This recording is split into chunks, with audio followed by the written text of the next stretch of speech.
So there's always this prevalent sentiment that Columbus wasn't the first person to land in the Americas, and it wasn't even the first European to land in the Americas. That's a different topic entirely. But most people have always said that the Vikings were the first to actually really discover America. And it seems like they were not the colonialistic type of people. Maybe they would just come, raid, and leave. I guess that was how they used to operate. So in this video, what happened when the Vikings battled the Native Americans? Native Americans, a lot of their history is kind of convoluted because of the fact that most of history, like known history, has really been written by the Europeans to an extent. So most people don't really know a lot about what the natives were doing before the Europeans came there.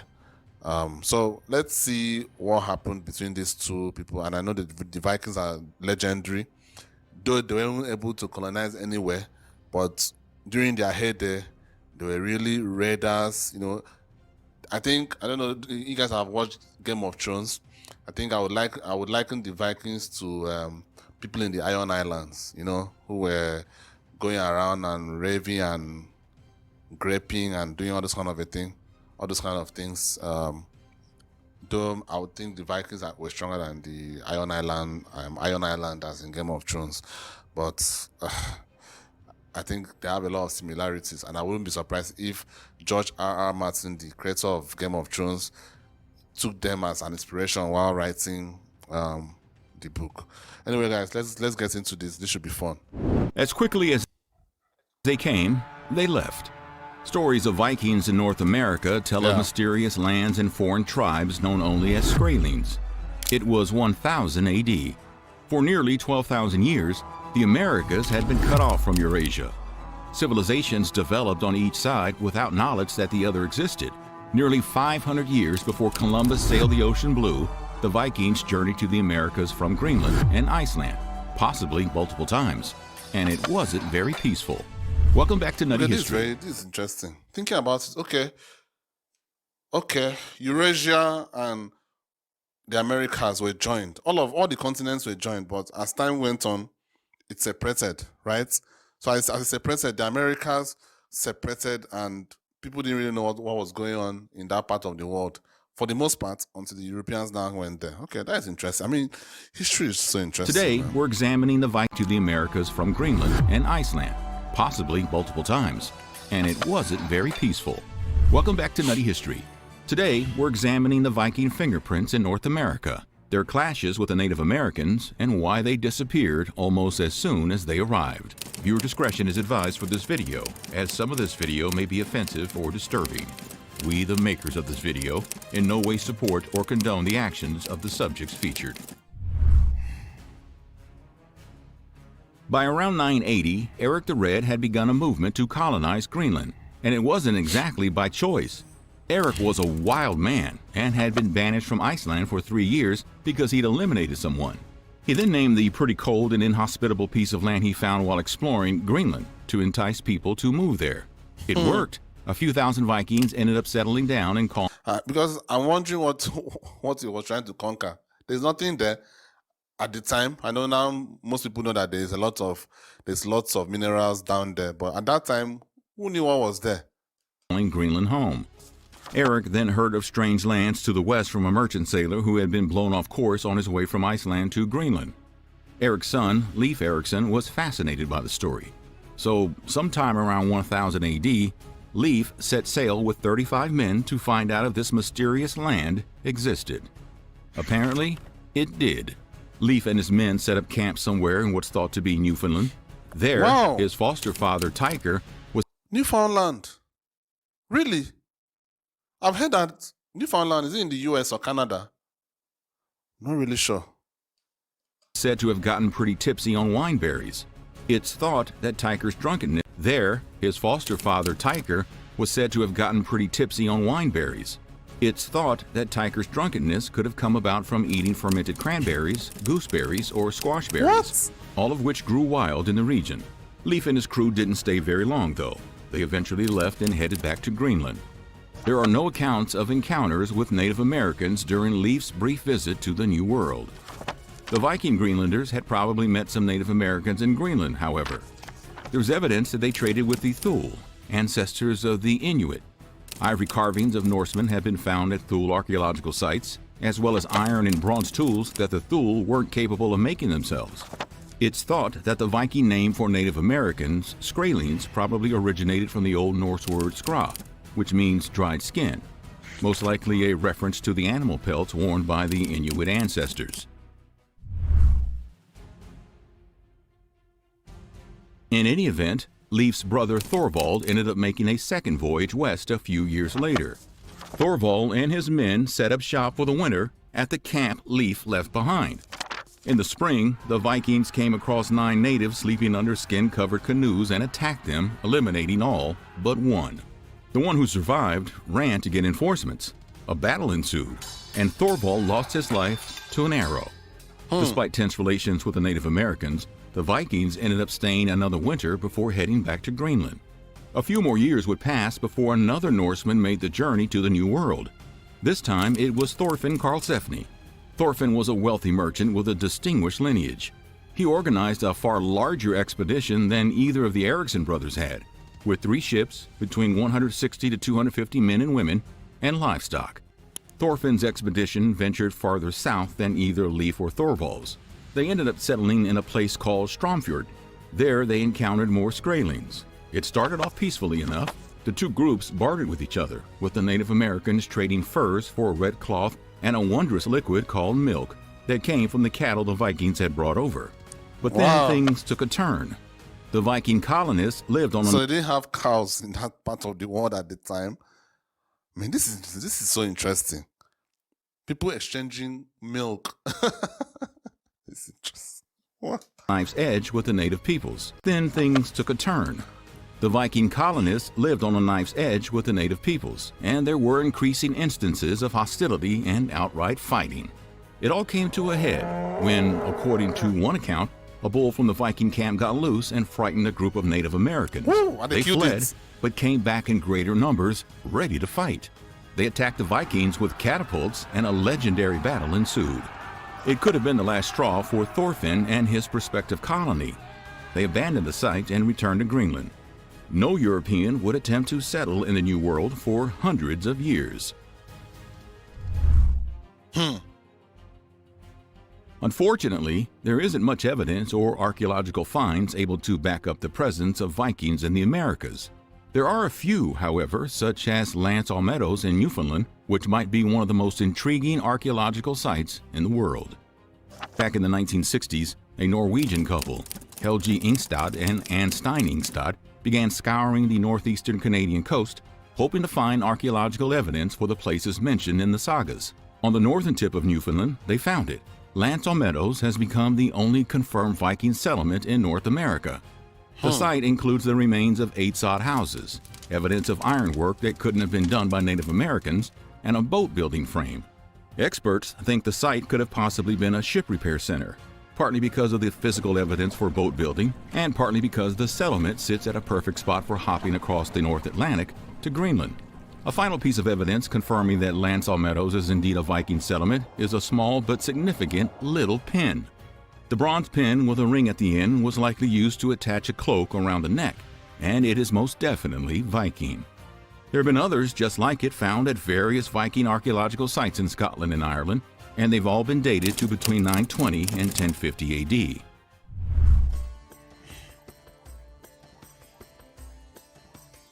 One of the only other pieces of hard evidence for Viking presence in the Americas was found farther south on a beach in Brooklyn, Maine. One day in August of 1957, an amateur archaeologist named Guy Melgren discovered a... Why are they calling him an amateur? How is someone an amateur archaeologist? Okay, that means it's not your job, but maybe you were just intrigued and you saw something, right? A professional is like, that is their job. That is just weird. Amateur archaeologist. Guys, explain to me that in the comments. I don't know what that means.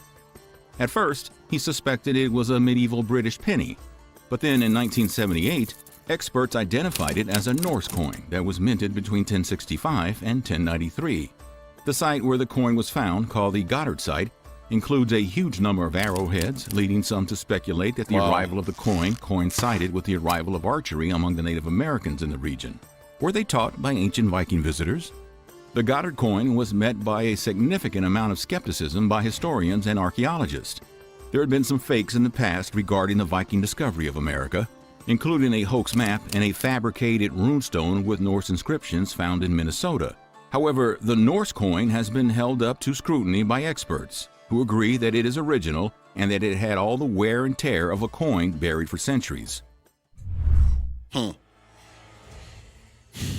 We don't know a lot about the Vikings settling in the Americas for periods of time, but we do know of 3 expeditions to the New World because of 2 sagas, the Saga of Eric the Red and the Saga of the Greenlanders. Together, they're known as the Vinland Sagas. Both were written down a couple of hundred years after the events that they relate from around the year 1000.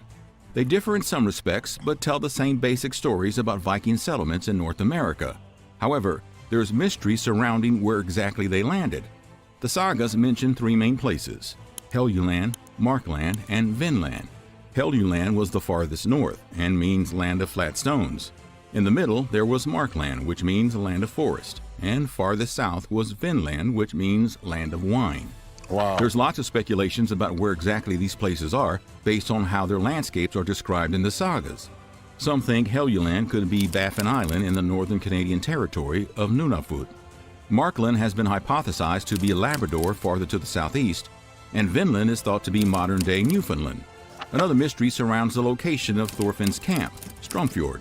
In the sagas, Stromfjord is described as having strong currents with high tides, a bay that acted as a natural harbor, craggy rocks in the distance, a winter where the sun rose by mid-morning and set in mid-afternoon, and so many birds nesting that it was hard not to step on eggs. Various places along the northern coast of North America have been proposed for the location of Stromfjord based on these descriptions, from the Bay of Fundy and L'Anse aux Meadows in Canada to Buzzards Bay in Massachusetts, and even as far south as the Long Island Sound in New York. A final piece of the Vikings in America mystery has to do with why they didn't stay. Why couldn't these fierce warriors survive in the Americas for more than a few years?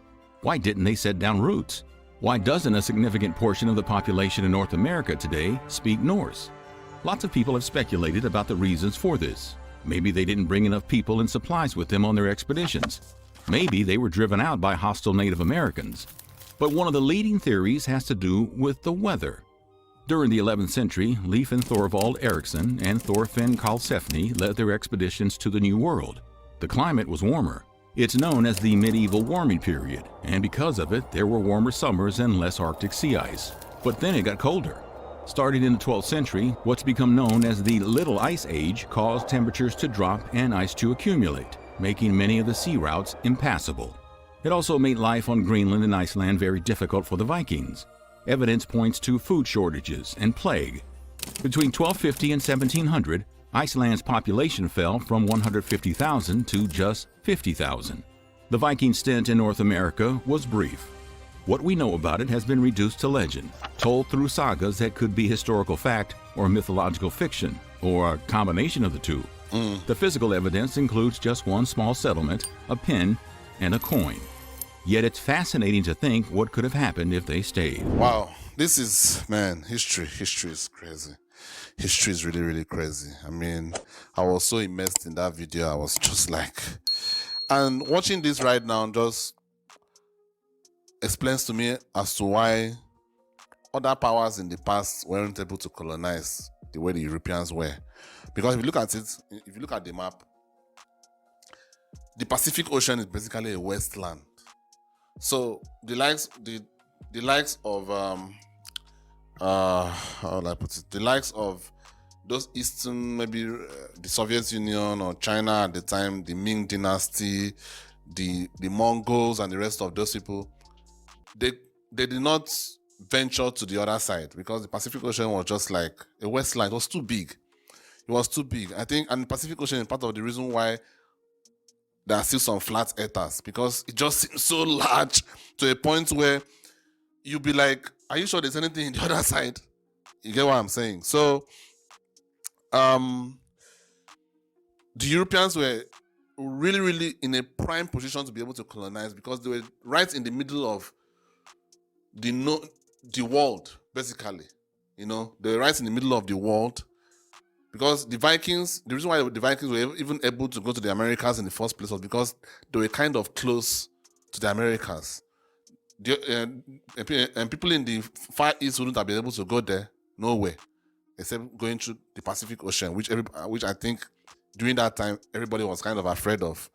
So, so the Europeans were in a very, very good position to be able to go here, go here, go here. You know, it was just, everything was just so open to them, and it's really interesting. It's really, really interesting, and it's part of the reason why I still give kudos to the colonizers, because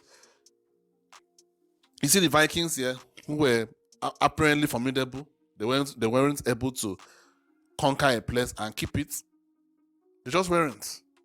Meanwhile, you have the likes of even the Dutch. The Dutch were some of the first set of people to discover a lot of this, to try and they were the first to actually go to a lot of these other countries that Britain and France were able to colonize, or Portugal were able to colonize.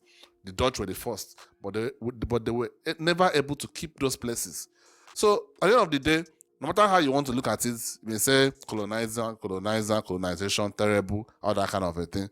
But you always have to, at least if you're looking at history, if you're not trying to be moral, you always have to cut your cap to these people, these colonizers, man. They came from very small countries, like Britain, small country. France, small country. Portugal, extremely small country. Spain, kind of small, but kind of big again. But the point is that these people from these countries were able to go around the place and conquer, colonize, keep, rule. I mean, the whole thing is incredible to me. Every time I sit down and think about it, no matter how, and obviously I remove my personal feelings out of it and just look at it logically, it's incredible. Absolutely incredible.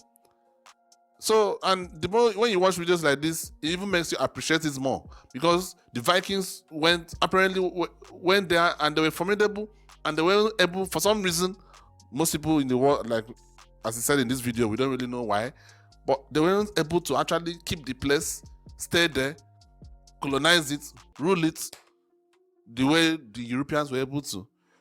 I don't know, man. I don't know. It's something that you have to always look at with your logical sense, and just leave the emotional part of it out. Just leave it out of it and just look at it logically. You'll be very impressed. Anyway, it was fun. It was a very, very fun story. Let me know what you guys think down in the comments. I'll see you on the next one.